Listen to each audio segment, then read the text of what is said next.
जैसा करते हैं वैसा ही भरते हैं। इसीलिए तो कहते हैं जैसी करनी वैसी भरनी। जो बीज बोएंगे उसी की फसल होगी और वही काटेंगे, वही खाएंगे। प्यार करो प्यार मिलेगा, आदर करोगे आदर मिलेगा, और अपमान करोगे तो मान कैसे मिलेगा? कभी नहीं मिलेगा। अपमान करोगे तो अपमान ही मिलेगा, धोखा करोगे किसी के साथ तो तुम्हें भी धोखा ही मिलेगा। कौन रोएगा और कौन हंसेगा ये इंसान के कर्म तय करते हैं, इंसान नहीं। कर्म अच्छे होंगे तो वो हंसता है, मुस्कुराता है, खुश रहता है और दूसरों को भी खुश करने की कोशिश करता है। लेकिन जिस इंसान के कर्म बुरे होंगे वो हमेशा क्रोध में रहेगा, दूसरों से ईर्ष्या करेगा, नफरत करेगा।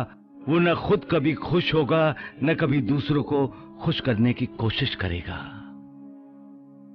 क्योंकि दूसरों को खुश देखकर वो अंदर ही अंदर जलता जो रहता है। इसलिए दूसरों को रुलाने की कोशिश करोगे तो खुद भी रोगे, क्योंकि यही तो उसका दस्तूर है। एक हाथ से दो, दूसरे हाथ से लो। जैसा करो वैसा भरो। इंसान रोते हुए इस दुनिया में आता है और दुनिया को छोड़कर जाते हुए अपनों को रुलाता हुआ जाता है। लेकिन जाते समय उसी इंसान के दिल में समाधान होता है, जो दूसरों के लिए है, जो दूसरों के लिए जीता है। वही इंसान मुस्कुराते हुए जाता है। सबका मालिक एक। जो दूसरों को दुख देकर उनकी पीड़ा में अपना सुख खोजता है, उसे कभी सुख नहीं मिलता है। मालिक ने दुनिया परिवर्तनशील बनाई है। यहां हर पल परिवर्तन होता है, हालात बदलते हैं, इंसान बदलता रहता है। बच्चे से जवान और जवान से बूढ़ा हो जाता है। सुख के बाद दुख और दुख के बाद सुख, यही तो चक्र है मालिक का। सुख के दिनों में मालिक को भूल जाते हो और दुख के दिनों में मालिक की याद आती है। अपने दुखों की पीड़ा कम करनी है तो सुख या दुख, किसी भी परिस्थिति में मालिक को कभी मत भूलो। हर इंसान की मंजिल अलग अलग होती है, लेकिन सबकी मंजिल आखिर में एक ही होती है, और वो है मालिक को पाना।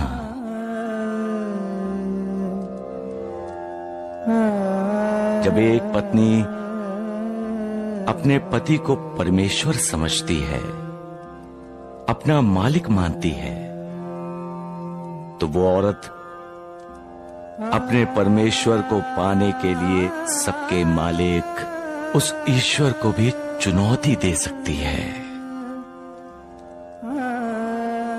सबका मालिक एक। जो अपने गम भूलकर दूसरों को खुशी देता है, वो मुझे हमेशा प्रिय है। जिंदगी किसे कहते हैं? जिंदगी उसे कहते हैं जो दूसरों के लिए जी जाए। अपने लिए तो सभी जीते हैं, जीना उसका है जो दूसरों के लिए कुछ करता है। मौत पृथ्वी लोक का अंतिम सत्य है। ये जानते हुए भी जब अपने अपनों को बचाने के लिए अपना सारा पुण्य दांव पर लगाकर मौत को चुनौती देते हैं, तो मालिक का आशीर्वाद उनके साथ रहता है। वैसे तो जिंदगी क्या है? एक कमजोर सी हिचकी के सिवाय कुछ नहीं। लेकिन जिंदगी इंसान पर मालिक का एहसान है। दुनिया के इस बागीचे में फूल बनकर आओ और खुशबू बनकर फैल जाओ। सबका मालिक एक। रात मौत का अवतार है। मौत को काल रात्रि भी कहा जाता है। इंसान सोता है और सोने के बाद उसे क्या होता है ये वो भी नहीं जानता। वो तो ये भी नहीं जानता कि वो जिंदा है या मर गया है।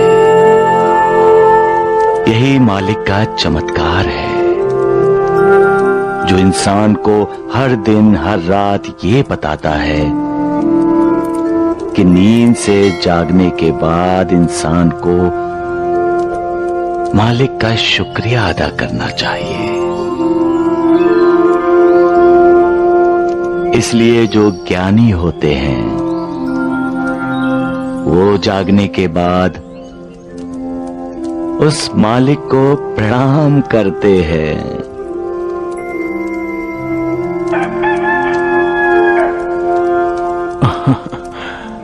सुबह हो गई साईनाथ। अल्प विराम हट गया। सबका मालिक एक। पेड़ पौधों को कभी तुमने किसी से ईर्ष्या करते देखा है? ये तो योगी की तरह है। किसी से कोई आशा नहीं है। सबको देते ही देते हैं। किसी को छाया, किसी को फूल और किसी को फल देते हैं। ईर्ष्या एक आग है जो ईर्ष्या करने वाले को ही जलाती रहती है। जो दूसरों का यशगान या उन्नति देखकर जलते रहते हैं वो ये भूल जाते हैं कि मालिक ने ये दुनिया किसी एक के लिए नहीं बनाई है। यहाँ चींटियां भी रहती हैं, हाथी भी, जानवर भी, इंसान भी, पक्षी भी। यहाँ मालिक का बंदा भी रहता है और मालिक से ईर्ष्या करने वाला भी रहता है। यहाँ हर किसी के लिए जगह है। फिर ईर्ष्या क्यों? आशा इंसान के लिए प्राणवायु के समान है। आशा पर ही तो इंसान जीता है। आज बुरा हुआ, कोई बात नहीं, कल अच्छा होगा। यही आशा हर इंसान को जीने की प्रेरणा देती है। इंसान की जिंदगी में चाहे कितना भी बुरा हादसा हो, उस हादसे से उभरकर बाहर आने की कोशिश इंसान करता रहता है, क्योंकि उसके मन के किसी कोने में छिपी हुई आशा उसे विश्वास दिलाती है कि इस हादसे पर तुम जीत हासिल कर सकते हो। आशा क्या है? श्रद्धा का ही दूसरा रूप है आशा। विश्वास का एक नाम है आशा। इंसान अपने आप को कितना भी नास्तिक माने, उसके दिल में आशा का हल्का सा अंश होता ही होता है। उसके हाथ मालिक के लिए नहीं जुड़ेंगे, लेकिन मालिक की तरह उसका कल्याण करने वाले किसी दूसरे इंसान के लिए जुड़ सकते हैं। इंसान आशा करता है कि उसका भला हो जाए, लेकिन भला सिर्फ मालिक ही करता है। सबका मालिक एक। प्यार क्या है? प्यार एक संबंध है, एक रिश्ता है, एक भाषा है। जो बिना बोले कही जाती है और समझी जाती है। ममता प्यार का ही रूप है।